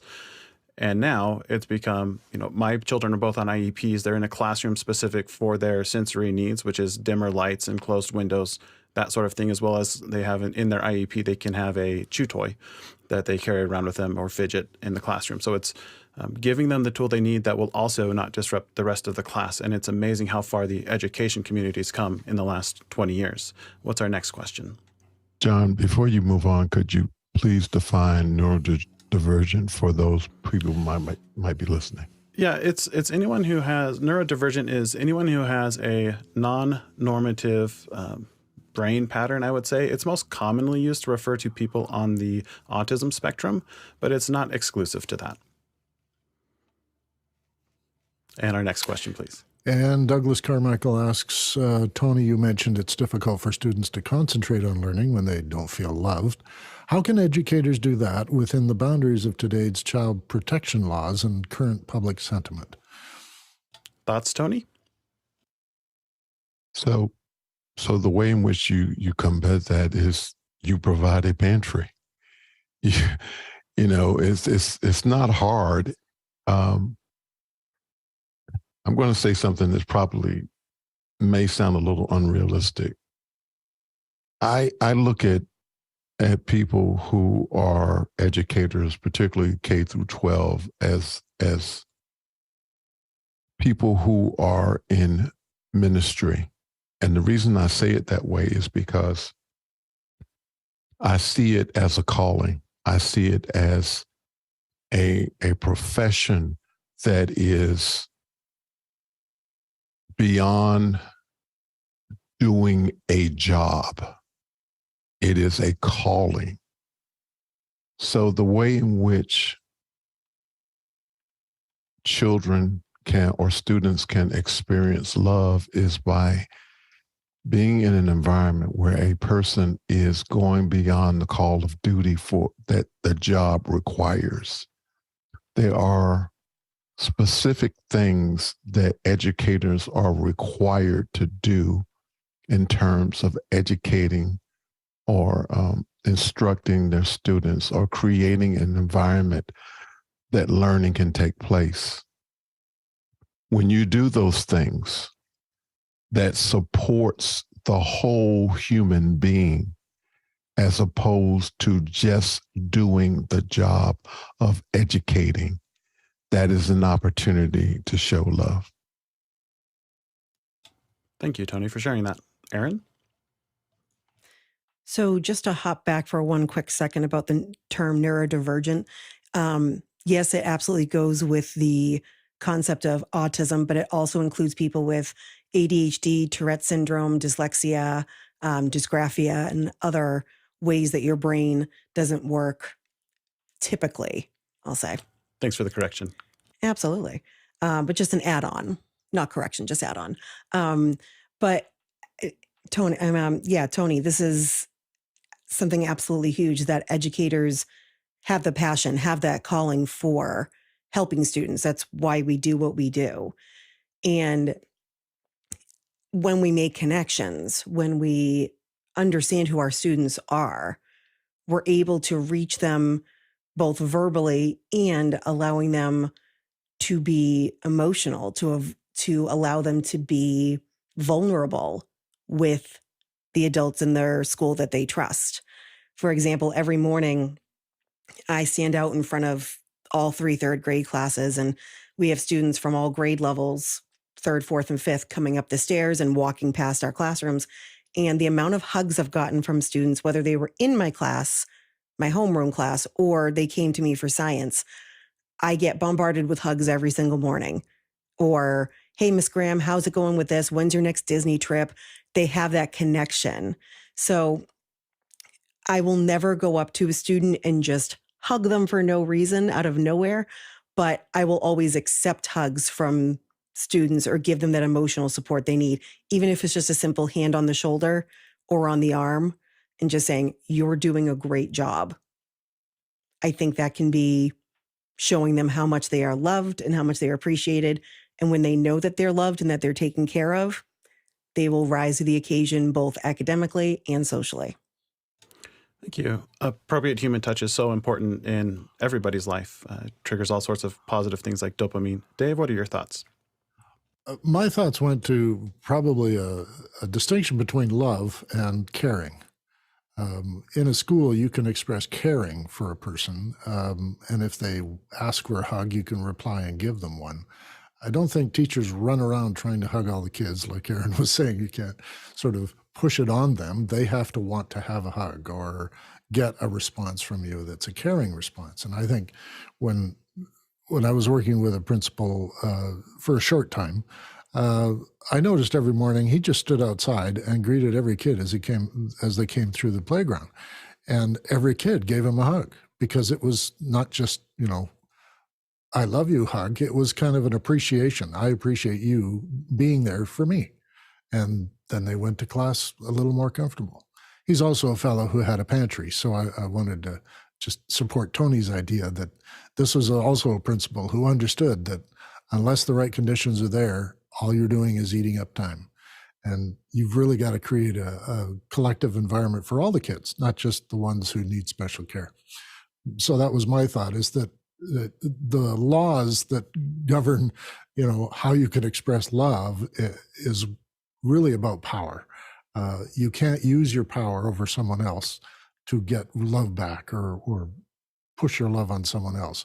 And teachers are in unique positions of power, and I think all of them are trained to understand there's a difference between showing that you care about somebody or the extreme of saying that you love somebody. It's that simple.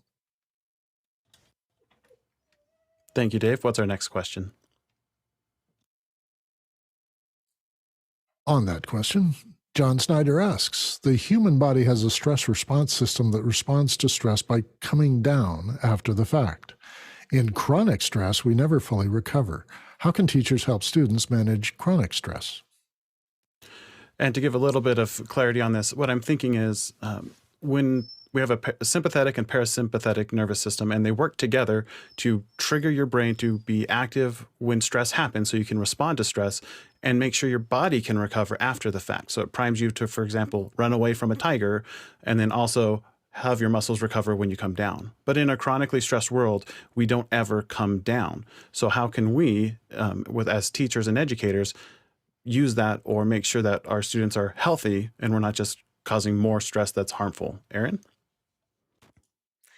It all goes back to a lot of the stuff that Erica used to talk about in terms of doing things that are going to help them move their bodies, especially things like yoga, things like taking a walk in nature, finding some sort of fidget toy that they can hold on to that can help them calm down or cool down.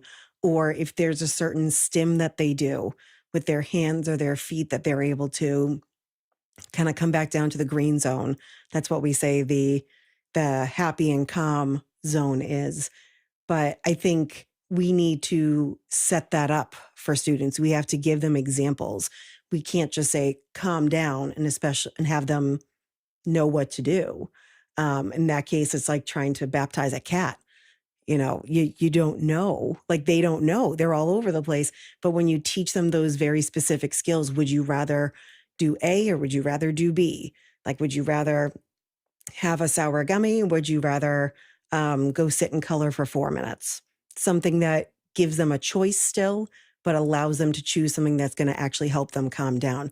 But showing them as many opportunities as possible is what's really key. Dave? Well, I was going to pull this out of the teacher's hands and put it in the workplace too, because there's a small legend about Industrial Light and Magic had a room filled with cardboard boxes and a baseball bat. And it was where they went to relieve stress. And Nerf bats are just as good. They have the same effort without breaking anything. But in the workplace, I've had to calm people down or ask them to, just go get a burger now, have a early lunch and then come back and maybe you'll have a different perspective on this graphic you're having trouble with. So I think it applies in the workplace too, that managers and supervisors need to monitor people and whatever chronic stress they're having, give them strategies that are in the workplace to bring them down. Great. Thanks, Dave. Last question. From Eric Billings in Washington, D.C., how practical is the expectation that a teacher is going to calm the students' external stresses and provide an education to them? I wouldn't expect most teachers to have that much extra bandwidth. Aaron? We don't. Pretty simple. We don't have the extra bandwidth to do it, but it's absolutely vital. I can tell you that if I went up to any of my students who are now in high school, they might not remember what I taught them in science or in math, but they will remember that in my classroom, they were taken care of and they were loved. So relationships over content any day. Absolutely. Dr. Clark?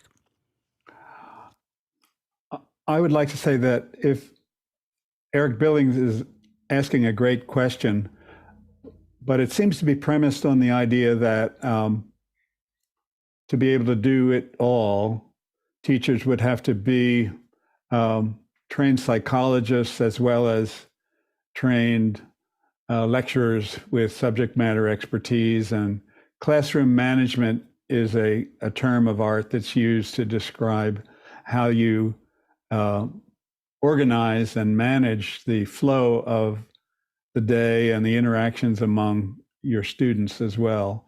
My sense of what Erin does is that she establishes an expectation that when you come to our classroom, you're coming to a place of safety, trust, and care. And in that environment of safety, trust, and care, you will be better able to learn, able to understand and incorporate new ideas and skills and techniques, because you are not feeling the threat that you're going to be unsafe or humiliated or penalized if you, quote unquote, make a mistake, or if you are slower to or arrive at the learning goal by a longer circuitous route that isn't edutypical. So that's where I'd put the focus, is on establishing a social system that is safe, in which trust exists and care is palpable. And then the learning can happen within that space. Thank you, Dr. Clark. What's the last word, Tony? Everything that Dr. Clark and Aaron have shared is right on topic. I just would say that the fact of the matter is that it is not sometimes doable. That's the reality. And because of the stresses that the child's or the student's parents may have,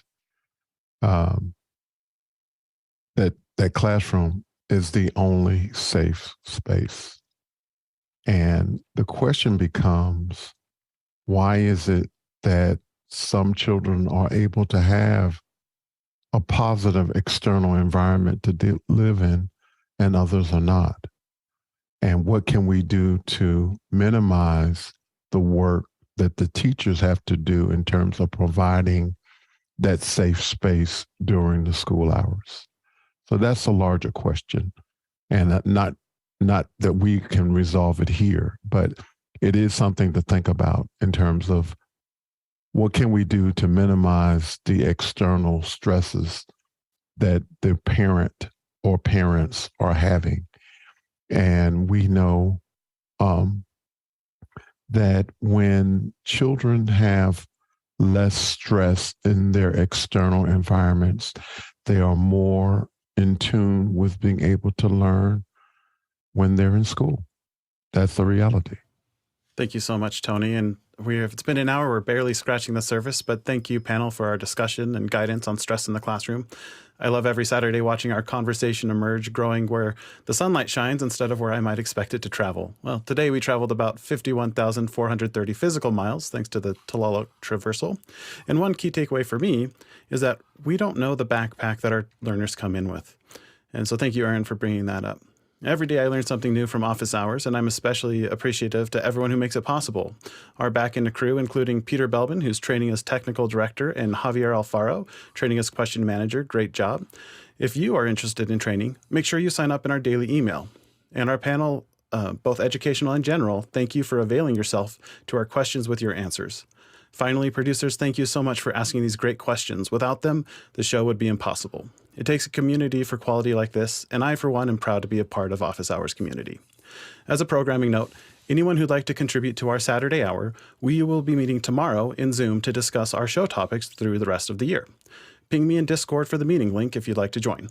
Have a great day, and we'll see you all next week.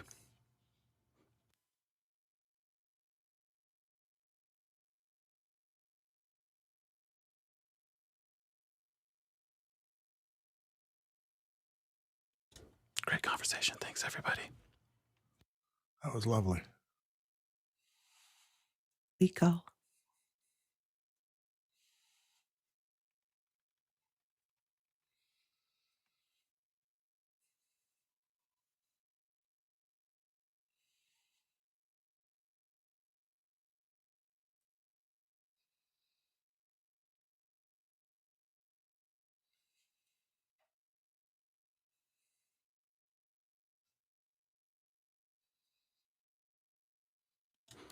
See you tomorrow, Dave. Yeah.